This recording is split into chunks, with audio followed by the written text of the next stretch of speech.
Hello friends, मैं हूं मधु और मैं पढ़ा रही हूँ क्लास 10th का साइंस। तो हम पढ़ाए थे यूनिट 9, तो उसका आज पार्ट पढ़ेंगे 4th। हमने पहले पढ़ाया था पिछली वीडियो में कि अवतल दर्पण द्वारा प्रतिबिंब का बनना और उत्तल दर्पण द्वारा प्रतिबिंब का बनना। ठीक है, पहले दर्पण सूत्र देख लेते हैं। 1/f = 1/v + 1/u।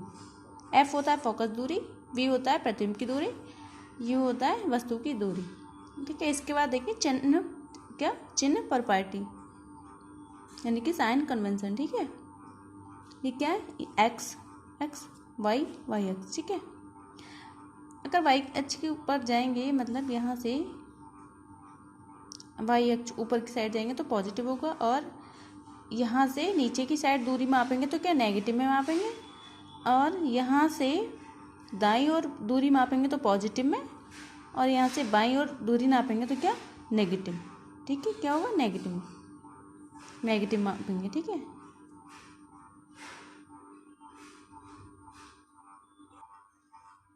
ठीक है। अवतल दर्पण नेगेटिव। ठीक है, क्या नेगेटिव?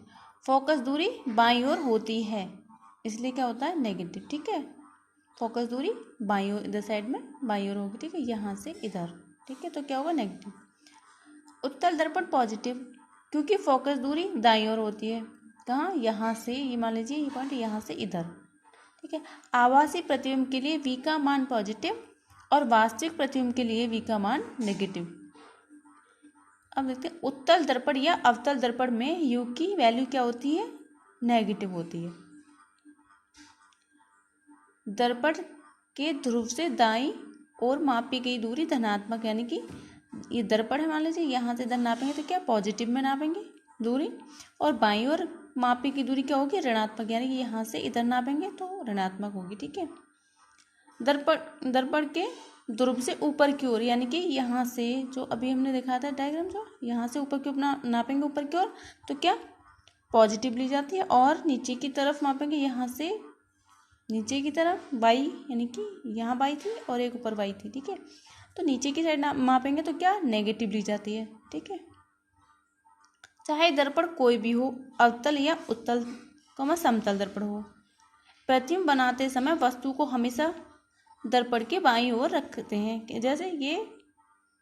ठीक है, ये दर्पण, तो इसके कहाँ रखेंगे वस्तु को? यहाँ बाईं ओर। ठीक है, अब देख लेते चिन्ह प्रॉपर्टी कैसे कैसे। ठीक है, ये उत्तल दर्पण अवतल दर्पण, तो F क्या होता है उत्तल दर्पण में? नेगेटिव होता है, U नेगेटिव होता है, V वास्तविक प्रतिबिंब के लिए नेगेटिव होता है, आभासी के लिए पॉजिटिव होता है।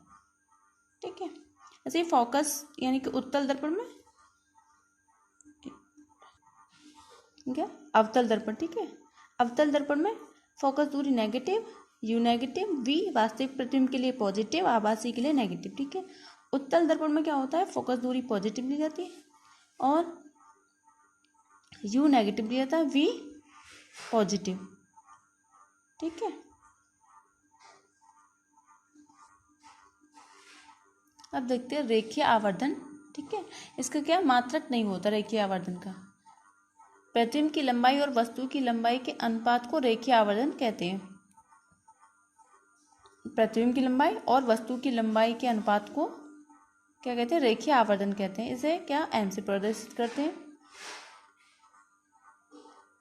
m I/O equal to negative v होगा,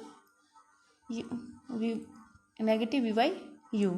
ठीक है, I क्या है? प्रतिबिंब की लंबाई और O वस्तु की लंबाई। ठीक है, अब देखेंगे दर्पण का उपयोग। Use of mirror. अवतल दर्पण होता है अभिसारी। ठीक है, इसका उपयोग कहाँ कहाँ होता है?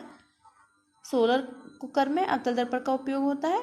नाक कान गले के डॉक्टर अवतल दर्पण का उपयोग करते हैं।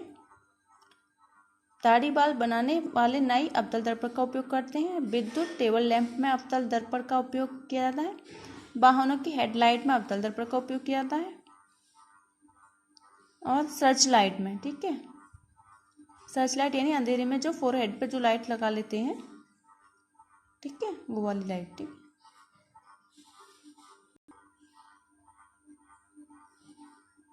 अब है उत्तल दर्पण का उपयोग। ठीक है, साइड मिरर के रूप में उत्तल दर्पण का उपयोग किया जाता है। और चौराहे पर लगी स्ट्रीट लाइट, कौन सी स्ट्रीट,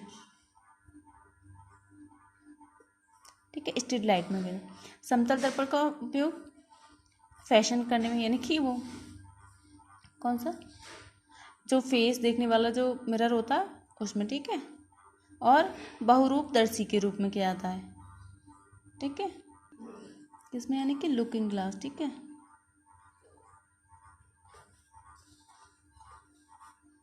किसमें, लुकिंग ग्लास के रूप में किया था। ठीक है, और बहुरूपदर्शी के रूप में। अब यहाँ कुछ क्वेश्चन लिख लिए मैंने, वन लाइनर। किस दर्पण में केवल आभासी प्रतिबिंब होता है? तो होता है समतल दर्पण में। समतल दर्पण में प्रतिबिंब की प्रकृति कैसी होती है? आभासी होती है।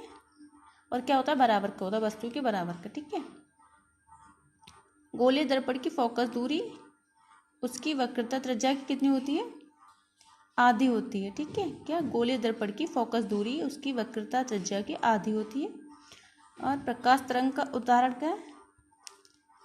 यह प्रकाश तरंग जो है किसका उदाहरण है? विद्युत चुंबकीय तरंग का। ठीक है, इसी कारण क्या होता है कि ये सीधी रेखा में गमन करती हैं। क्या, प्रकाश तरंग दैर्ध्य, सॉरी, है ना, किसके कारण? विद्युत चुंबकीय तरंग के कारण। कौन सी हो? प्रकाश तरंग दैर्ध्य। ठीक है, यहाँ लिखा नहीं है।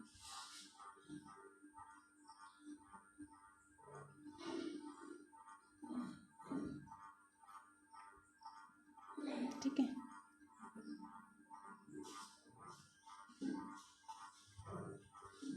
और ये दर्पण का सूत्र है, वो हम पहले देखते हैं, 1/v + 1/u = 1/f। ठीक है,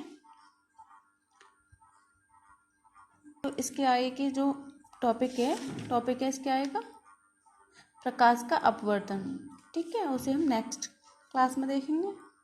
तो चैनल को सब्सक्राइब कर लीजिए, शेयर भी कर दीजिए, कमेंट भी करते रहिए। Thank you.